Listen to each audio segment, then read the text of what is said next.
رمضان کا اصل میں جو پروگرام ہے، میں پہلے ذرا تمہیداً عرض کر دوں، یہ ہم صرف واقف ہیں روزہ دن کا اور رات کو 1 گھنٹے کی تراویح۔ یہ بہت بڑا مغالطہ ہے، بہت بڑا مغالطہ ہے، بہت بڑا مغالطہ ہے۔ روز اصل میں رمضان کا پروگرام کیا ہے؟ دن بھر کا روزہ اور رات کے اکثر حصے کو قرآن کے ساتھ لے کر جاگنا۔ لیکن حکمت خداوندی نے پہلے حصے کو تو فرض کیا ہے، دوسرے کو فرض نہیں کیا، اس کو ترغیب اور تشویق پر چھوڑ دیا ہے۔ لیکن اس کی جو اہمیت ہے میں چاہتا ہوں کہ پہلے اچھی طرح اس کو سمجھ لیں آپ۔ دیکھیے پہلی حدیث اس میں ہے ان سلمان الفارسی رضی اللہ تعالی عنہ قال خطبنا رسول اللہ صلی اللہ علیہ وسلم فی آخر یوم من شعبان۔ حضرت سلمان فارسی سے مروی ہے، انہوں نے فرمایا کہ خطبہ ارشاد فرمایا ہمیں اللہ کے رسول نے صلی اللہ علیہ وسلم شعبان کے آخری دن۔ فقال، آپ نے ارشاد فرمایا، یہ خطبہ طویل ہے، میں نے صرف شروع کے چند جملے یہاں نقل کیے ہیں۔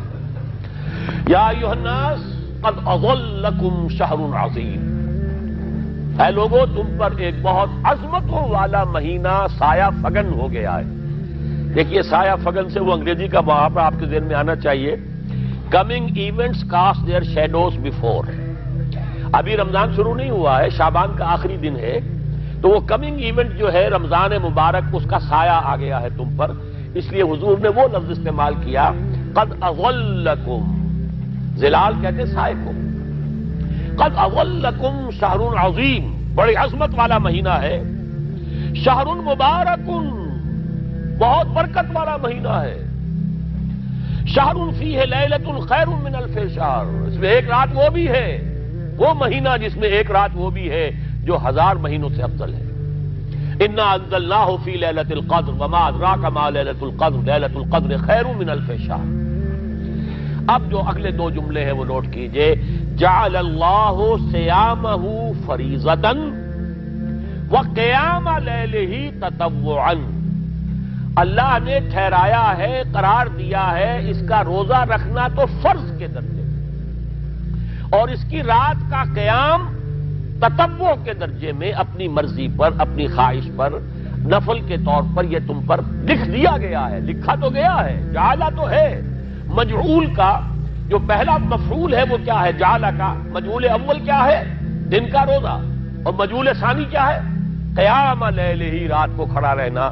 اب یہ رات کا کھڑا رہنا اس کی کتنی مقدار ہوگی؟ کہاں سے معلوم کریں گے؟ قرآن سے۔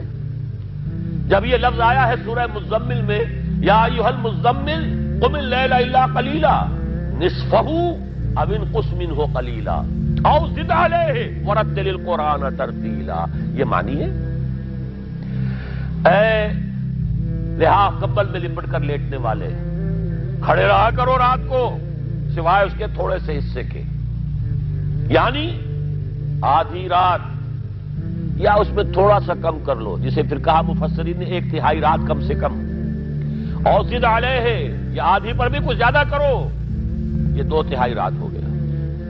ورتل القرآن ترتیلا، اور قرآن کو اتارا کرو تھوڑا تھوڑا تھوڑا، یہ ترتیل، تفعیل، تنزیل، جیسے قرآن تھوڑا تھوڑا محمد پر نازل ہوا صلی اللہ علیہ وسلم، ایسے ہی تھوڑا تھوڑا تھوڑا قرآن اپنے اندر اتارو، ہیمر اٹ ڈاؤن، اپنے ذہنوں میں اتارو، اپنے قلب میں اتارو۔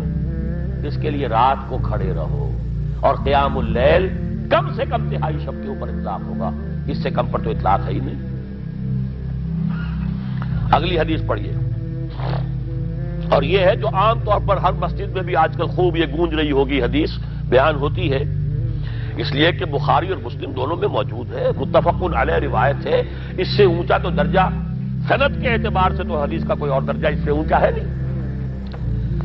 عن ابی ہریرہ رضی اللہ عنہ قال قال رسول اللہ صلی اللہ علیہ وسلم، حضرت ابو ہریرہ سے روایت ہے، آپ نے فرمایا کہ حضور نے ارشاد فرمایا، من صام رمضان ایمانا واحتسابا غفر له ما تقدم من ذنبه، جس نے روزہ رکھا رمضان مبارک کے دوران اللہ پر یقین رکھتے ہوئے اور اس سے اجر و ثواب کے حاصل ہونے کی امید میں، اس کے تمام پچھلے گناہ معاف ہو جاتے ہیں۔ ومن قام رمضان ایمانا واحتسابا غفر له ما تقدم من ذنبه، اور جو کھڑا رہا رمضان کے دوران، کھڑا رہا ہے، جیسے ساما، میں نے شروع میں آپ سے عرض کر دیا تھا یہ مصدر ساما یصوم صومن، قام یقوم قیاما، ومن قام رمضان، جو کھڑا رہا رمضان کے دوران، پورے رمضان کے دوران کھڑا رہا، ایمان و احتسابا کی شرط پھر وہی ہے، غفر له ما تقدم من ذنبه، وہی اجر اس کا بھی ہے، ومن قام لیلۃ القدر ایمانا واحتسابا غفر له ما تقدم من ذنبه، اور جو خاص طور پر لیلۃ القدر میں کھڑا رہا ایمان اور احتساب کے ساتھ، اس کے بھی پچھلے گناہ معاف ہو گئے۔ اب یہ قامہ اور سامہ جیسے آ رہا ہے ایک دوسرے کے ساتھ پیرلل ہو کر، اس کو نوٹ کر لیجیے، من سام رمضان من قام رمضان، کیا یہ 1 گھنٹے کی تراویح جو ہے اس پر پوری اترتی ہے؟ نسبت خاک را با عالم پاک، کوئی اس میں ریشو پروپورشن جڑتی نہیں۔ اگلی حدیث بھی پڑھ لیجیے، یہ وہی آگے عبداللہ ابن عمرو ابن العاص رضی اللہ تعالی عنہما، جن کے بارے میں میں نے عرض کیا تھا، بہت ہی زاہد منش، بڑے عابد، ہر روز روزہ اور پوری رات نماز پڑھتے تھے، وہ راوی ہیں اس کے۔ عن عبداللہ ابن عمرو رضی اللہ عنہما ان رسول اللہ صلی اللہ علیہ وسلم قال الصیام والقرآن یشفعان للعبد، روزہ اور قرآن دونوں بندے کے حق میں شفاعت کریں گے۔ یقول الصیام، روزہ یہ کہے گا اے رب، اے پروردگار، انی منعتہ الطعام والشہوات بالنہار، میں نے تیرے اس بندے کو روکے رکھا کھانے پینے سے اور شہوت سے دن کے وقت، فشفینی فی، میری وجہ سے روکا رہا، یہ کھانے کو اچھے سے اچھے جو ہے وہ موجود تھے کھانے، اور پینے کے لیے اعلیٰ سے اعلیٰ مشروب تھے، یہ رکا رہا میری وجہ سے کہ روزہ رکھا ہوا تھا، اور جیسا میں نے کہا منکوحہ بیوی موجود تھی لیکن رکا رہا، تھامے رکھا اس نے اپنے آپ کو میری وجہ سے، تو میری شفاعت اس کے حق میں قبول فرما۔ وَيَقُولُ الْقُرْآنُ، اور قرآن یہ کہے گا مَنَعْتُهُ النَّوْمَ بِاللَّيْلِ، میں نے اسے روکا رکھا رات کو سونے سے، فَشَفِّعْنِي فِيهِ، تو پروردگار میری شفاعت اس کے حق میں قبول فرما، فَيُشَفَّعَانِ، تو ان دونوں کی شفاعت قبول کی جائے گی۔ سوال یہ ہے کہ کیا روزہ 1 گھنٹے کا یا 2 گھنٹے کا ہے؟ تو یہ قیام جو ہے یہ 1 گھنٹے کا کیسے ہو گیا؟ تو میں نے پہلے کوسچن مارک آپ کے ذہن میں کھڑا کر دیا، اب جواب سنیے اس کا۔ جواب یہ ہے کہ اس کو اللہ تعالیٰ کی حکمت یہ تھی کہ اسے فرض نہ کیا جائے، اس کو معلوم ہے۔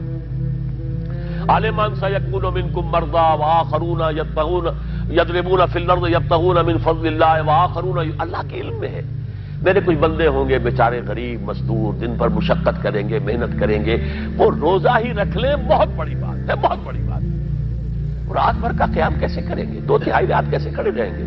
آدھی شب کیسے ممکن ہے؟ لہذا فرض نہیں کیا، حضور نے بھی فرض نہیں کیا، نہ اس کو آپ نے لازم کیا، نہ اس کے لیے وہ زوردار جو لوگوں سے کہا کہ ضرور پڑھو، چھوڑ دیا پڑھو، اور سب لوگ پڑھتے تھے اپنے طور پر۔ اب یہ کہ کوئی آدھی رات کھڑا ہے، کوئی 1/3 رات ہے، کوئی پوری رات ہے، تھے اللہ کے بندے۔ لیکن 3 دن حضور نے یہ باجماعت نماز پڑھا دی، لیکن پڑھائی ہے وہ تہجد کے وقت، یعنی لوگ رات کے وقت جو بھی ہے کھڑے ہیں، جاگ رہے ہیں، قرآن پڑھ رہے ہیں، لیکن یہ کہ خاص تہجد کے وقت آپ اپنے حجرے سے برآمد ہوئے تو لوگ جمع ہو گئے، آپ کے گرد جمع ہو گئے۔ آپ نے 3 دن یہ 8 رکعتیں جو تہجد کی حضور کی ہوتی تھی، وہ آپ نے 8 رکعتیں پڑھائیں باجماعت، لیکن وہ وقت تہجد کا تھا، یہ نوٹ کر لیجیے۔ 4تھے دن بھی صحابہ منتظر رہے، کیا حضور برآمد ہوں گے، تشریف لائیں گے؟ نہیں آ رہے حضور، تو کچھ کھنگار بھی رہے ہیں، کہیں پتہ نہیں حضور کہیں اونگ نہ آ گئی ہو تو ہماری آوازوں سے جاگ جائیں، پھر بھی نہیں آئے حضور۔ اگلے روز آپ نے فرمایا کہ میں جان بوجھ کر نہیں آیا، میں اگر یہ متواتر تمہیں پڑھاؤں گا تو یہ تم پر فرض ہو جائے گی۔ یہ ہے وہ رافت اور رحمت، بالمومنین رؤوف الرحیم، جو اللہ تعالیٰ کی شان ہے رحمان الرحیم ہونے کی، بالمومنین رؤوف الرحیم، یہ محمد الرسول اللہ بھی ہے، تم پر یہ سختی جو ہے یہ تمہارے لیے قابل برداشت نہیں ہوگی، لہذا میں نے یہ 3 دن صرف پڑھائی ہے، اگر مسلسل پڑھاتا تو فرض ہو جاتی۔ یہاں تک تو ہے حکمت نبوی کا معاملہ، اب آیا حکمت صحابی یا حکمت خلیفہ راشد۔ یہی معاملہ رہا حضور کی حیات طیبہ کے دوران، یہی حضرت ابوبکر رضی اللہ تعالیٰ عنہ کی خلافت کے دوران، یہی حضرت عمر کا بھی ابتدائی دور۔ لیکن دور خلافت عمر فاروق کے دوران یہ واقعہ آیا کہ حضرت عمر داخل ہوئے مسجد میں، دیکھا رات کے وقت ابھی کوئی باجماعت تراویح کا کوئی انتظام نہیں تھا، آپ نے دیکھا کچھ لوگ مسجد کے اس کونے میں کھڑے ہیں، ایک حافظ ہے، ساتھ تو حافظ نہیں ہوتے تھے نا، تو کوئی حافظ ادھر، انہوں نے 5 6 7 8 آدمیوں نے کسی حافظ سے گزارش کی، وہ انہیں قرآن سنا رہا ہے، وہ کھڑے سن رہے ہیں، کوئی دوسرے کونے میں ایک جمگھٹا ہے کہ اس پہ تیسری طرف ہے، کہیں ہے، ٹولیوں کے اندر لوگ جو ہے وہ قیام اللیل کا حق ادا کر رہے ہیں۔ آپ نے فرمایا کیا ہی بہتر ہو کہ یہ سب جمع ہو جائیں ایک امام کے پیچھے، اور پھر یہ کہ اسے عشاء کے ساتھ متصل رکھ دیں، تاکہ جس کو کہتے ہیں عربی میں ما لا یترک کلہ لا یترک کلہ، اگر کوئی شے کل کی کل حاصل نہیں ہو سکتی تو کوئی شخص بھی مسلمان بالکل محروم نہ رہ جائے، کم سے کم یہ 20 رکعت تراویح تو پڑھے اور قرآن سن لے، تاکہ کسی نہ کسی درجے میں تو اس کا بھی حصہ ہو جائے اس کی برکات میں سے۔ یہ ہے حکمت حضرت عمر فاروق کے فیصلے کی۔ اور چونکہ حضور نے فرمایا علیکم بسنتی و سنت الخلفاء الراشدین المہدیین، تم پر لازم ہے کہ میری سنت کو اور میرے خلفاء راشدین کی سنت کو مضبوطی سے پکڑو، یہ وجہ ہے کہ فقہاء اربعہ جو ہیں ہمارے، وہ سب کے سب اس کو واجب کے درجے میں رکھتے ہیں، اس لیے کہ یہ فیصلہ حضرت عمر کا ہے، عمر خلیفہ راشد ہیں رضی اللہ تعالی عنہ، لہذا یہ نظام بن گیا تراویح کا۔ اب میں اس کی نفی نہیں کر رہا، لیکن جو شخص سمجھتا ہے کہ اس سے اصل حکمت اور غرض و غایت پوری ہو گئی، وہ مغالطے میں مبتلا ہے۔ یہ تو علی الاقل کم سے کم اس درجے میں کہ ہر مسلمان کم سے کم اس درجے تک تو جو ہے وہ کچھ نہ کچھ حظ حاصل کر ہی لے، اور وہ اس سے محروم نہ ہو بالکل ہی۔ ما لا یدرک کلہ لا یترک کلہ، اس درجے میں حضرت عمر کا فیصلہ ہے، اور اسی کی وجہ سے ہمارے خلفاء، ہمارے جو ائمہ اربعہ انہوں نے قبول کیا ہے، اور یہی اس مسئلے کا حل ہو جائے گا۔ جو اہل حدیث حضرات اس کے اوپر جو ہے چیلنج بھی شائع کرتے ہیں، کوئی ثابت کر دے حضور سے 20 رکعتیں تو ہم اتنے لاکھ روپے، ہم بھی کہتے ہیں کہ حضور سے ثابت نہیں ہے، کون کہتا دعویٰ ہی نہیں، یہ تو حضرت عمر کا فیصلہ ہے، حضرت عمر کا فیصلہ، خلیفہ راشد کا فیصلہ، اس کو امت نے قبول کیا ہے، لہذا وہ نظام ہے، رہے گا۔ اور یہی جو ہے آپ کو معلوم ہے، حالانکہ یہاں اکثریت جو ہے وہاں پر وہ اہل حدیث حضرات کی ہے سعودی عرب میں، حرمین میں وہی 20 رکعت تراویح ہوتی ہے، اس لیے کہ وہ ان کا جو آفیشل مسلک ہے وہ مسلک حنبلی، حنفی نہیں ہے، تو حنبلی مسلک میں بھی یہی ہے، شافعی میں بھی یہی ہے، مالکی میں تو 36 تک کی روایتیں موجود ہیں، 36 رکعت، لیکن یہ ہے کہ یہ ہے وہ 20 رکعت تراویح کا معاملہ، اس کی نفی میری بات سے نہ سمجھ لیجئے گا، وہ ٹھیک ہے، حضرت عمر کا فیصلہ ہے۔ پھر یہ کہ یہ آسان ترین ہے کہ عشاء کے ساتھ ہی متصل پڑھ لی، اور آج تو ہماری نیند کا کوئی حصہ اس میں جاتا ہی نہیں، کون سوتا ہے، اس سے پہلے سوال ہی پیدا نہیں ہوتا، لیکن یہ جو کہہ رہے ہیں کہ قرآن کہے گا میں نے اسے نیند سے روکے رکھا، اس کا حق کہاں ادا ہوا؟ اس کا حق تو ادا ہوگا کہ تہائی ورنہ نصف شب کے لگ بھگ آپ جاگے قرآن کے ساتھ۔ اب سمجھیے اس کی غرض و غایت کیا ہے۔ اگر قرآن رمضان کا یہ دوگنا پروگرام سامنے آ گیا، اصلاً جو مطلوب ہے دن بھر کا روزہ اور رات کے اکثر حصے کا کم سے کم نصف شب جو ہے اس میں جاگنا قرآن کے ساتھ، اب اس کی جو حکمت اور غرض و غایت ہے وہ بھی اب آپ 2 درجوں میں سمجھیے۔ رمضان کا اب 2 اچھا پروگرام، دن میں روزہ رکھو، اس روح کو مزمحل کرو، اس روح کو مزمحل کرو گے، اس نے جسم کو مزمحل کرو گے، حیوانی وجود کو، تو ہی اس روح کو کچھ ریلیف ملے گا۔ بھاری بوجھ کسی کے قدموں میں پڑا ہوا ہے، وہ کیسے اوپر اٹھے گا؟ ذرا اس کے نیچے جو وزن ہے، لنگر بھاری ہے، جہاز کا کیسے چلے گا؟ لنگر تو اٹھاؤ۔ تو اس طریقے سے وہ ذرا بوجھ سے اس کو تھوڑا سا ریلیف دو، رات کو کھڑے ہو جاؤ، اب اپنی روح پر نازل کرو اللہ کے کلام کو۔ تیرے ضمیر پہ جب تک نہ ہو نزول کتاب، گرہ کشا ہے نہ راضی نہ صاحب کشاف۔ اب یہ پھوار پڑ رہی ہے تمہارے اوپر، تمہارے اندر اس کو جذب ہونا چاہیے۔ اس سے کیا ہوگا؟ روح کو تقویت حاصل ہوگی۔ اس کو مثال سے پہلے سمجھا دوں، کوئی شخص پیاس سے مر رہا تھا، اس درجہ پیاسا تھا کہ اس کے اوپر بے ہوشی بھی طاری ہو گئی۔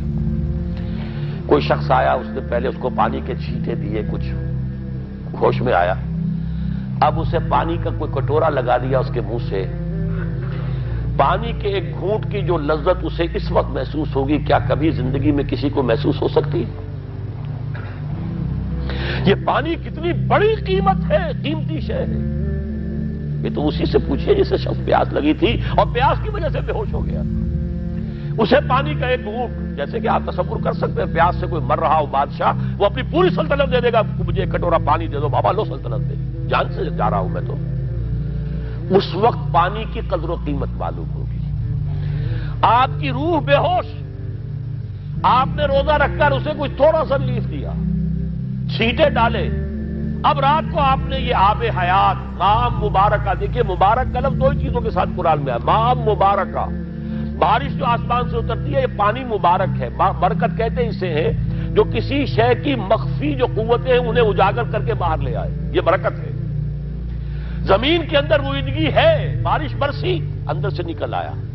اسی طرح کتاب مبارک، یہ کتاب مبارک ہے، یہ کتاب مبارک ہے، یہ تمہارے اندر سے تمہاری سوئی ہوئی روح کو بیدار کر کے پھر اسے غذا دیتی ہے۔ اب جب وہ قرآن کو پڑھے گا یا اس کو قرآن اس کے اندر جائے گا، اسے معلوم ہوگا اس سے بڑی کوئی نعمت نہیں۔ یہ ہے شکر جو پیدا ہوگا اب اس کی گہرائی کے، اس کے دل کی گہرائیوں میں۔ شکر کے معنی کیا ہے؟ احسان کی قدر شناسی۔ شکر کو امام راغب نے 3 مرحلوں میں بیان کیا ہے۔ شکر بالقلب، پہلے تو آپ کو معلوم ہو جو نعمت کسی نے دی ہے کتنی بڑی ہے، یہ احساس نہیں ہے۔ کسی بچے کے ہاتھ پہ آپ نے ہیرا رکھ دیا، اسے کیا پتا یہ ہیرا ہے یا یہ کہ کوئی کانچ کا ٹکڑا ہے، وہ کیا کرے گا اس کی قدر؟ بلکہ ٹافی دیں گے تو وہ سمجھے گا کہ یہ زیادہ اچھی چیز دی ہے مجھے، اس پتھر کا میں نے کیا کرنا ہے، اس لیے اسے معلوم ہی نہیں کہ یہ ہیرا ہے۔ جب تک کسی نعمت کی قدر و قیمت کا احساس نہ ہو، اس کے متناسب پروپورشنیٹ شکر آپ کر ہی نہیں سکتے۔ پھر آپ کو زبان سے شکر ادا کرنا ہے۔ الحمدللہ الذی انزل علی عبدہ الکتاب، یہ زبان سے شکر ادا کیجیے۔ پھر اس کا شکر کا حق ادا کرنا ہے، اس نعمت کو استعمال کرنا ہے۔ اگر نعمت لا کے رکھ دی تو بھی یہ ناشکری ہے۔ کسی بچے کو لا کر کسی اس کے والد نے کتاب دی بڑی عمدہ، اور وہ بڑا مہذب بچہ ہے، تھینکس ڈیڈ یا ڈیڈی، اس نے شکریہ ادا کر دیا، پھر کتاب جا کے جو رکھی کبھی کھول کے دیکھا ہی نہیں، تو ناشکری کر رہا ہے یا شکر کر رہا ہے؟ زبان سے تو شکر ادا کیا تھا تو ناشکری کر رہا ہے، لاقدری کر رہا ہے، اس نے اس کو پڑھا ہی نہیں۔ قرآن کا شکر کیا ہوگا؟ وہ میرا کتابچہ جو ہے مسلمانوں پر قرآن مجید کے حقوق، اگر وہ سمجھیں گے، جو کہ میری اس پوری دعوت قرآنی کی جڑ اور بنیاد ہے۔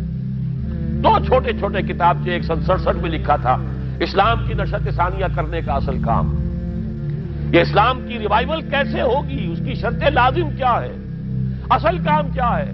ہم نعرے لگانے پر آ گئے ہیں، جلوس نکالنے پر آ گئے ہیں، ہم یہ کر رہے ہیں، ہم وہ کر رہے ہیں، تلواریں بھی اٹھا لی ہیں، گولیاں بھی کھا رہے ہیں، جانے بھی دے رہے ہیں، اصل کام نہیں کر رہے۔ وہ اصل کام کیا ہے؟ یہ سن 67 کی میری تحریر ہے، اسلام کی نشت ثانیہ کرنے کا اصل کام۔ اور پھر سن 68 کی میری 2 تقریریں تھیں، جب میں نے جمعے کا خود خطاب کیا تھا مسجد خضرہ سمن آباد میں، مسلمانوں پر قرآن مجید کے حقوق۔ اس کو مانو جیسے کہ ماننے کا حق ہے، اس کو پڑھو جیسے کہ پڑھنے کا حق ہے، اس کو سمجھو جیسے کہ سمجھنے کا حق ہے، اس پر عمل کرو جیسے کہ عمل کا حق ہے، اور اسے 4 دانگے عالم میں پھیلاؤ۔ یہ تمہارے پاس امانت ہے محمد رسول اللہ صلی اللہ علیہ وسلم کی۔ بلغوا عنی ولو آیۃ، پہنچاؤ میری جانب سے ایک ہی آیت پہنچاؤ۔ کس نے فرمایا؟ محمد رسول اللہ نے۔ مفشو ہو، عام کرو اسے، پھیلاؤ۔ 5 حقوق ہیں مسلمان پر، لیکن یہ سارے حقوق کب ادا ہوں گے؟ جب قرآن کی نعمت کی قدر ہو جائے گی، معلوم ہو کہ یہ کوہ نور ہیرا ہے، یہ کوئی کانچ کا ٹکڑا نہیں ہے، کوہ نور ہیرا ہے، تب معلوم ہوگا اس کی کتنی حفاظت آپ کریں گے، جس نے دیا ہے اس کا کتنا شکر ادا کریں گے، پھر یہ کہ اسے کیسے سنبھال کر رکھیں گے۔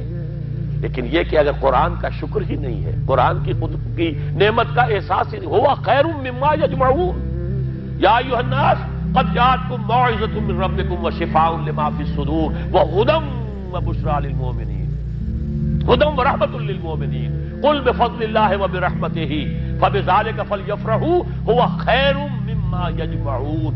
دنیا میں انسان جو کچھ جمع کرتا ہے، جائیداد، مال، دولت، ہیرے جواہرات، زیورات، اور کوئی اینٹیکس، کوئی جو ہے وہ ڈیکوریشن پیسز، جو کچھ، ان سب سے زیادہ قیمتی شے یہ قرآن ہے۔ لیکن اس کا احساس کب ہوگا؟ جب روح بیدار ہو جائے گی، جب وہ چکھے گی قرآن کو۔ جس کو میں کہا کرتا ہوں کہ ایمان حقیقی کیسے حاصل ہوتا ہے قرآن سے؟ جب قرآن کو سنتے ہوئے انسان جھوم جائے، اس کے اندر کوئی شے سمپیتھیٹک وائبریشن میں آ جائے، اسے کہے کہ ہاں یہی ہے، جہاں سے میں خود آیا ہوں وہیں سے یہ کلام آیا، جہاں سے میری روح آئی ہے وہیں سے یہ کلام آیا، اب یقین پیدا ہوا۔ اس کو اقبال نے کہا ہے باطنی تجربہ۔ ایک تجربہ وہ ہے جو ہم دیکھ رہے ہیں آنکھوں سے، سن رہے ہیں کانوں سے، چھو رہے ہیں اپنے ہاتھ سے، سونگھ رہے ہیں ناک سے، اور ٹیسٹ کر رہے ہیں اپنے جو ٹیسٹ بڈز ہیں منہ کے، یہ ہمارا ایکسٹرنل ایکسپیرینس ہے۔ لیکن ایک انٹرنل ایکسپیرینس ہے۔ ساری جو بحث اٹھائی ہے علامہ اقبال نے ریکنسٹرکشن پر، اس کا بنیادی نقطہ یہ ہے کہ انٹرنل ایکسپیرینس بھی اس ایکسٹرنل ایکسپیرینس کی طرح بلکہ اس سے زیادہ بڑھ کر قابل اعتماد ہے۔ یہ ہے انٹرنل ایکسپیرینس۔ لعلکم تشکرون، تو یہ تو پہلی منزل طے ہوئی ہے ابھی صوم رمضان، صیام و قیام رمضان کا پہلا حاصل کیا ہوگا؟ وَلَعَلَّكُمْ تَشْكُرُونَ، تاکہ تم اس قرآن کی عظمت سے واقف ہو جاؤ، تاکہ تمہیں اس پر اس کی جو وقت ہے، قدر و قیمت ہے، اس کا انکشاف ہو جائے۔ اب اگلا مرحلہ آئے گا۔ اب یہ روح کچھ توانا ہو کر، کچھ ہوش میں آ کر کدھر اس کی توجہ ہوگی؟ کل شیء یرجع الی اصلہ، ہر شے اپنی اصل جڑ کی طرف رجوع کرتی ہے۔ ہمارا حیوانی وجود زمین کی طرف جاتا ہے۔ یہ سورہ اعراف میں جو کہا بلعام بن باورہ کے بارے میں، وَلَكِنَّهُ أَخْلَدَ إِلَى الْأَرْضِ، زمینی خواہشات ہی کے چکر میں آپ ہیں تو گویا کہ آپ زمین میں دسے جا رہے ہیں۔ روح بیدار ہوگی تو کدھر متوجہ ہوگی؟ اپنے مرکز کی طرف مائل پرواز کا حسن۔ بڑا پیارا مصرع ہے، اگلا مصرع میں نہیں پڑھتا، لیکن یہ کہ یہ اپنے مرکز کی طرف، اپنے منبع اور سرچشمے کی طرف، کہاں سے آئی یہ روح؟ امر ربی، کہ ادھر متوجہ ہو۔ ہم پڑھا کرتے تھے اپنے ہائی اسکول کے زمانے میں، تو جو صبح پریئرز ہوتی تھی اس میں خاص نظم تھی، مجھے یہ معلوم نہیں شاعر کون ہے، مجھ کو ہے تیری جستجو، مجھ کو تیری تلاش ہے، خالق میرے کہاں ہے تو، مجھ کو تیری تلاش ہے۔ اب آپ دیکھیے پورے مذاہب کی تاریخ میں انسان کہاں کہاں گیا ہے خدا کو ڈھونڈنے کے لیے۔ کوئی برف پوش چوٹیوں کے اوپر جو ہے تپسیا میں لگا ہوا ہے، کیوں؟ رب کا قرب حاصل کرنے کے لیے نا، پرماتما سے لو لگانے کے لیے۔ وہ غاروں میں ہے، تپسیا اور ریاضتیں کر رہا ہے، کوئی صحراؤں میں گیا ہے، گوتم بدھ کہاں کہاں گیا ہے، کہاں کہاں گیا ہے، کچھ آپ کو اندازہ ہی نہیں۔ انسان اس کے اندر کوئی شے ہے جو کسی کو تلاش کر رہی ہے۔ میرے اندر ہی وہ شے بھی ہے جو مجھ سے کہتی ہے کہ کچھ کھانا ڈالو اس منہ کے اندر، اس پیٹ میں ڈالو، ہے وہ بھی میرے اندر شے۔ ان لنفسک علیک حقا، یقیناً تمہارے نفس کا بھی تم پر حق ہے۔ میرے اندر ہی کوئی شے ہے جو کچھ اور شے چاہتی ہے، کسی اور چیز کی متلاشی ہے، وہ کسی اور شے کے عشق میں ہے۔ یہ دوسری بات ہے، اسے ہم نے سلا رکھا ہے، لوریاں دے دے کے تھپک تھپک کر، ہم تو اپنے جسم ہی کی طرف متوجہ ہیں، لہذا ہمیں وہ پیاس محسوس ہی نہیں ہوتی کہ یہ بھی واقعی میرے اندر کوئی پیاس ہے۔ روح بیدار ہوگی تو وہ پیاس جو اس کے اندر اب پیدا ہوئی ہے وہ کدھر متوجہ ہوگی؟ اپنے پروردگار کی طرف۔ یہ ربط ہے اگلی آیت کا، آپ پڑھیے، وَإِذَا سَأَلَكَ عِبَادِي عَنِّي فَإِنِّي قَرِيبٌ۔ اپنے مرکز کی طرف متوجہ ہوگی، اپنے منبع اور سرچشمے کی طرف متوجہ ہوگی، اپنے مبدا کی طرف متوجہ ہوگی، تو اے میرے نبی صلی اللہ علیہ وسلم، جب میرے بندے آپ سے میرے بارے میں پوچھیں، فَإِنِّي قَرِيب، انہیں بتا دیجئے میں قریب ہی ہوں، کہیں دور نہیں، اس کی رگے جاں سے بھی زیادہ قریب ہے۔ ہم قریب ہیں، جب چاہو ہمیں پکارو، جب چاہو دعا کرو، جب چاہو باریابی حاصل کر لو۔ ہم تو مائل میں کرم ہیں، کوئی سائل ہی نہیں۔ ہم تو ہر روز رات کے آخری گھڑیوں میں سمائے دنیا تک نزول فرماتے ہیں، اور ہماری طرف سے پکارنے والا پکارتا ہے، حل من مستغفر فاغفر لہ، ہے کوئی استغفار کرنے والا کہ میں اسے بخش دوں؟ ہے کوئی مانگنے والا، حل من سائل فاعطیہ، ہے کوئی مانگنے والا جسے میں دوں؟ تم سوئے ہوتے ہو، ہم تو غافل نہیں، تم غافل ہو، متوجہ تو ہو، آؤ تو صحیح ہماری طرف۔ حدیث قدسی میں آیا ہے میرا بندہ میری طرف چل کر آتا ہے میں دوڑ کر آتا ہوں، وہ بارش بھراتا ہے میں ہاتھ بھراتا ہوں، میرا بندہ میرا ذکر اپنے دل میں کرتا ہے میں اپنے جی میں اس کا ذکر کرتا ہوں، یاد کرتا ہوں اسے، اور میرا بندہ اگر کسی محفل میں میرا ذکر کرتا ہے میں اس سے بہت اعلیٰ محفل میں اس کا ذکر کرتا ہوں، ملائے اعلیٰ کی محفل میں ذکر کرتا ہوں۔ یہ حدیث کے الفاظ ہیں کہ نہیں؟ تو تم غافل ہو بھائی ہم سے، ہم تو غافل نہیں۔ اغیب و وذو اللطائف لا یغیب وارجوہ رجال لا یخیب، میں غائب ہو جاتا ہوں، وہ تو غائب ہونے والی ہستی ہی نہیں ہے، ہر آن موجود، ہوا معکم اینما کنتم وَإِذَا سَأَلَكَ عِبَادِي عَنِّي فَإِنِّي قَرِيبٌ أُجِيبُ دَعْوَةَ الدَّاعِ إِذَا دَعَانِ فَلْيَسْتَجِيبُوا لِي۔ لیکن اب آئی بات اصل، یہ دو طرفہ بات ہوگی، مجھ سے دعا کرو، کسی وقت کی پابندی نہیں، کسی جگہ کی پابندی نہیں، ناپاکی کی حالت میں ہو تب بھی دعا کر سکتے ہو، میری کتاب کو ہاتھ مت لگانا، مجھ سے دعا کر سکتے ہو، دعا میں کوئی پابندی نہیں، لیٹے مانگو بیٹھے مانگو، ناپاکی میں مانگو پاکی میں مانگو، جب چاہو مانگو مجھ سے، دعا میں کوئی خلوت نہیں، اور جہاں پکارو گے there and then I will listen to you and I will grant your prayers۔ اجیبو جو ہے، اجیبو دونوں معنی، جواب دینا اور قبول کرنا، اجابت استجابت دونوں کا ایک ہی مفہوم ہے، جواب دینا اور قبول کرنا۔ اجیب دعوت الداعی اذا دعان، میں تو ہر پکارنے والے کی پکار کو سنتا ہوں، قبول کرتا ہوں جب بھی وہ مجھے پکارتا ہے، لیکن فلیستجیبوا لی، میرا بھی تو کہنا مانو، چاہیے کہ یہ بھی میرا کہنا مانے، مجھ سے محبت کریں، مجھ سے لو لگائیں، میرے دین کے لیے اپنے آپ کو وقف کریں، ان صلاتی و نسکی و محیای و مماتی للہ رب العالمین، میرے باغیوں کے خلاف بغاوت کریں، میرے دین کا جھنڈا اونچا کریں، یہ سارے احکام ہے کہ یہ قرآن میں۔ قاتلوہم، جیسا کہ میں نے آپ کو بتایا اگلے ہی رکوع میں قتال کا حکم آ رہا ہے، اب وہ گھوڑوں کو روزہ رکھواتے تھے، بتا دیا یہ روزہ تمہیں کس لیے رکھوایا جا رہا ہے، اگلے ہی رکوع کے اندر حکم ہے، قاتلوا فی سبیل اللہ الذین یقاتلونکم وقاتلوہم حتی لا تکون فتنۃ ویکون الدین للہ، اللہ کے لیے دین ہو جائے، پورا کا پورا نظام اللہ کے تابع آ جائے، اس کے لیے پہلے دعوت دو، محنت کرو، جد و جہد کرو، اس دعوت کے نتیجے میں جمعیت فراہم کرو، جب جمعیت اتنی ہو جائے کہ پھر اس باطل نظام کے خلاف بغاوت کر سکو تو کرو بغاوت،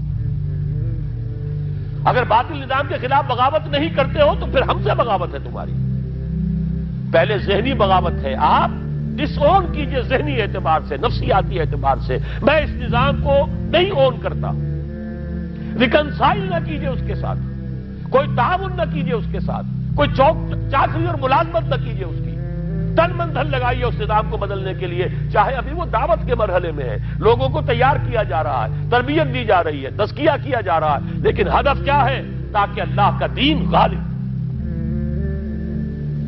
فَلْيَسْتَجِيبُوا لِي، میرا بھی تو کہنا سنیں اور مانیں، میں جہاد کا حکم دیتا ہوں تو جہاد کریں، میں اقامت دین کا حکم دیتا ہوں اقیم الدین تو اس کے لیے کھڑے ہو جائیں، میں قتال کا حکم دوں تو قتال کریں۔ فَلْيَسْتَجِيبُوا لِي وَلْيُؤْمِنُوا بِي، اور مجھ پر ہی اپنا ایمان پختہ رکھیں، توکل کریں تو مجھ پر کریں، محبت کریں تو مجھ سے کریں، راضی رہے تو میری تقدیر پر راضی رہے، توکل ہو، راضی برضائے رب ہو، اطاعت ہو، جب تک یہ ساری چیزیں اللہ کے لیے نہ ہو جائیں۔ والذین آمنوا اشد حبا للہ، اصل میں تو مومن وہ ہوتے ہیں جو سب سے بڑھ کر شدید ترین محبت اللہ سے کرتے ہیں۔ قل ان کان آباؤکم وابناؤکم واخوانکم وازواجکم وعشیرتکم واموال اقترفتموها وتجارۃ تخشون کسادها ومساکن ترضونها احب الیکم من اللہ ورسولہ وجہاد فی سبیلہ فتربصوا حتی یاتی اللہ بامرہ واللہ لا یہدی القوم الفاسقین۔ اے نبی ان سے کہہ دیجئے اگر تمہیں اپنے باپ، اپنے بیٹے، اپنے بھائی، اپنے اسپاؤسز، بیوی کے لیے شوہر، شوہر کے لیے بیوی، اور رشتہ دار، اور تمہارے وہ مال جو تم نے بڑی محنت سے جمع کیے ہیں، تمہارے وہ کاروبار جن کا تمہیں اندیشہ ہوتا ہے کہ کساد بازاری نہ ہو جائے، کہیں پر جو ہے ریسیشن نہ آ جائے، اور تمہارے وہ مکان اور محلات جو تم نے بنائے ہیں، اگر یہ 8 چیزیں محبوب تر ہیں اللہ سے اور اس کے رسول سے اور اس کی راہ میں جنگ کرنے سے، جہاد سے، تو جاؤ دفع ہو جاؤ، بیٹھو وہاں یہاں تک کہ ہم اپنا فیصلہ سنا دیں. اور اللہ ایسے فاسقوں کو، ایسے ناہنجاروں کو ہدایت نہیں دیتا. یہ ہے قرآن، آیت نمبر 24 سورہ توبہ. فَلْيَسْتَجِيبُوا لِي وَلْيُؤْمِنُوا بِي لَعَلَّهُمْ يَرْشُدُونَ. اب وہ لفظ آ گیا رشد. دیکھیے پہلے آیا تھا لَعَلَّكُمْ تَتَّقُونَ. روزہ، مجرد روزہ تقوی پیدا کر دے گا، ضبط نفس. اور ضبط نفس بھی وہ جو حکم خداوندی کا تابع ہے. یہ روزے کی ریاضت ہے، روزے کی ریاضت کا حاصل ہے. رمضان کے روزے کے ساتھ قیام اللیل کا دو گنا پروگرام، دن میں روزہ، رات کا قیام قرآن کے ساتھ. اس کا پہلا نتیجہ کیا ہے؟ لعلکم تشکرون، تاکہ قرآن کی عظمت منکشف ہو جائے، قرآن کی قدر و قیمت سے تم آگاہ ہو جاؤ، تمہیں معلوم ہو جائے کتنی بڑی دولت ہے جو اللہ نے دی ہے. اور آخری بات یہ، جب تمہاری روح بیدار ہو جائے گی، اپنے مالک کے ساتھ ہم کلام ہوگی. اسی کا نام دعا ہے. دعا ہے جس کے بارے میں حضور نے فرمایا الدعاء مخ العبادہ، یہ عبادت کا جوہر ہے. الدعاء هو العبادہ، دعا ہی تو اصل عبادت ہے. یہ دعا ہی تو ہمیں میسر نہیں ہے. 17 رکعتیں پڑھنی ہے ہم نے عشاء کی، لیکن اللہ کے ساتھ کوئی لوگ نہیں لگی. ادھر کی ادھر کی سوچیں آ رہی ہیں.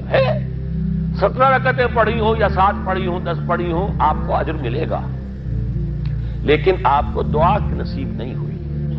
دعا کب ہوتی ہے؟ بقول اقبال، یہ جو میرے اندر ہے فائنائٹ ایگو، انائے صغیر، انا میں، یہ چھوٹی سی انا ہے. اس انائے کبیر، اس انائے کبیر کے لیے سب سے بڑی جو مظہر آیت ہے قرآن مجید میں وہ سورہ طٰہٰ کی، اننی انا اللہ لا الہ الا انا. میں ہوں وہ اللہ جس کے سوا کوئی الہ نہیں. اننی انا اللہ لا الہ الا انا. یہ ہے فاعبدنی واقم الصلاۃ لذکری. یہ انائے کبیر ہے، انفائنائٹ ایگو، اللہ، انا اللہ، دی بگ انا. اور یہ چھوٹی سی انا ہے، انا میں. جب یہ انائے صغیر انائے کبیر کے روبرو آتی ہے، ہم کلام ہوتی ہے. یہ ہے دعا. اگر یہ جاگی ہی نہیں، بیدار ہوئی نہیں، ہم کلام ہوئی نہیں، تو وہ دعا تو حاصل نہیں ہوئی. مخ عبادت جو ہے، جوہر عبادت کا حاصل نہیں ہوا. ہاں ایک شکل ہے عبادت کی، مراسم عبودیت ہے، یہ اشکال ہے. رہ گئی رسم اذاں روح بلالی نہ رہی، فلسفہ رہ گیا تلقین غزالی نہ رہی. ایک شکل ہے، تم نے کر لی، اجر ملے گا. آخر وقت نکالا ہے، آپ اللہ کے سامنے کھڑے ہوئے ہیں، اجر سے محنت کا جو اجرت وہ دے گا، لازم اس پر بھی دے گا. لیکن حقیقت صلاۃ کوئی اور شے ہے. اسی لیے کہا محمد الرسول اللہ نے صلی اللہ علیہ وسلم الصلاۃ معراج المومنین. اہل ایمان کے لیے یہ معراج کے درجے کی شے ہے. معراج میں مکالمہ ہوا تھا نا، التحیات للہ والصلوات والطیبات. یہ حضور نے فرمایا السلام علیکہ ایھا النبی ورحمۃ اللہ وبرکاتہ. کس نے کہا؟ اللہ نے فرمایا السلام علینا وعلی عباد اللہ الصالحین. حضور نے فرمایا اس سلامتی میں تمام اللہ کے نیک بندوں کو شامل کر رہا ہوں. سلامتی مجھ پر بھی ہو اور تمام اللہ کے نیک. یہ مکالمہ ہے، مخاطبہ ہے. جب تک یہ مکالمے اور مخاطبے کی شکل نہیں، اگر وہ انائے صغیر جاگی ہی نہیں، سوئی ہوئی ہے، بے ہوش ہے، پڑی ہوئی ہے، سسک رہی ہے یا مر چکی ہے. روح مر بھی جاتی ہے، جسم زندہ ہے، روح مر چکی ہے. جسم جان کے ساتھ زندہ ہے، حیوان انسان زندہ ہے، انسان مر چکا ہے. اس لیے قرآن کہتا ہے نبی یہ مردہ ہے، اموات غیر احیاء. یہ نہیں سنتے ہیں، یا آپ کو سمجھتے ہیں آپ کے یہ بڑے غور سے سن رہے ہیں، نہیں سن رہے ہیں، یہ تو مردہ ہے، روحانی طور پر مردہ ہے. ان کی روح مر چکی ہے. یہ تو حیوان رہ گیا زندہ. صرف یہ چلتے پھرتے مقبرے ہیں، یہ چلتے پھرتے تعزیے ہیں، اس کے سوا کچھ نہیں. یہ ابو جہل کون ہے اور ابو لہب کون ہے؟ یہ حیوان ابو جہل ہے اور حیوان ابو لہب ہے. ظاہر بات ہے کہ آنکھ تو کتے کی بھی ہے اور بلی کی بھی ہے، اور کان کتے کے بھی ہے، بلی کے بھی ہے. کتا بھی دیکھ کر گاڑی آ رہی ہے تو اپنے آپ کو بچاتا ہے، تم نے بچا لیا تو کون سا بڑا کمال کیا؟ وہ اندر کا انسان مر چکا ہے، یہ انسان اندر کا روحانی وجود یا مر چکا ہے یا سسک رہا ہے یا دبا ہوا ہے، بے ہوش ہے۔ یہ بیدار ہو اور ہم کلام ہو، افلاک سے آتا ہے نالوں کا جواب آخر، کرتے ہیں خطاب آخر، اٹھتے ہیں حجاب آخر، آتا ہے اللہ جواب دیتا ہے۔ اجیب دعوت الداعی اذا دعان، روحانی کان کھلے ہو تو تم جواب سنو گے، ان کانوں سے نہیں۔ وہی جب محمد پر آئی تھی ان کانوں سے نہیں آئی تھی، وہ دل پر اتری تھی براہ راست۔ فَإِنَّهُ نَزَّلَهُ عَلَىٰ قَلْبِكَ، ان کانوں کا ان آنکھوں کا سوال نہیں ہے، وہ دل پر براہ روح ہے محمدی پر۔ یہ روح، اسی لیے وہی کو بھی روح کہا گیا ہے، لانے والا بھی روح، اور روح الامین جس پر لایا گیا وہ بھی روح محمدی جس کا مسکن ہے قلب محمدی، اور جو لائی گئی وہ بھی روح ہے۔ وَكَذَلِكَ أَوْحَيْنَا إِلَيْكَ رُوحًا مِّنْ أَمْرِنَا، یہ قرآن ہم نے نازل کیا، ایک روح ہے اے محمد جو آپ پر نازل کیا۔ مَا كُنْتَ تَدْرِي مَا الْكِتَابُ وَلَا الْإِيمَانُ، اس سے پہلے تو آپ کو کچھ پتہ نہیں تھا، کتاب کیا، شریعت کیا، ایمان کیا۔ وَلَٰكِنْ جَعَلْنَاهُ نُورًا، ہم نے اس قرآن کو نور بنا کر آپ پر اتارا ہے۔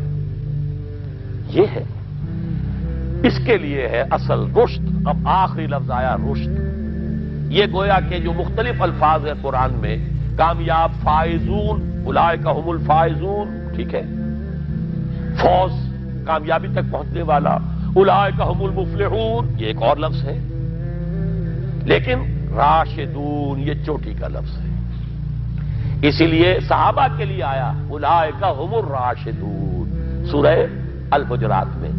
اسی لیے انسانوں میں سے نبیوں کے بعد سب سے اونچے چوٹی کے انسان ابو بکر، عمر، عثمان، علی، ان کے لیے آیا خلفاء الراشدون، علیکم بسنتی وسنت الخلفاء الراشدین المہدیین۔ یہ رشد ہے، رشد تک پہنچنا ہے تو یہ کام ہے، اور یہ ہے اصل حاصل صیام و قیام رمضان کا۔ اولئک هم الراشدون، اللہم ربنا اجعلنا منہم، اللہم ربنا اجعلنا منہم، اللہم ربنا اجعلنا منہم۔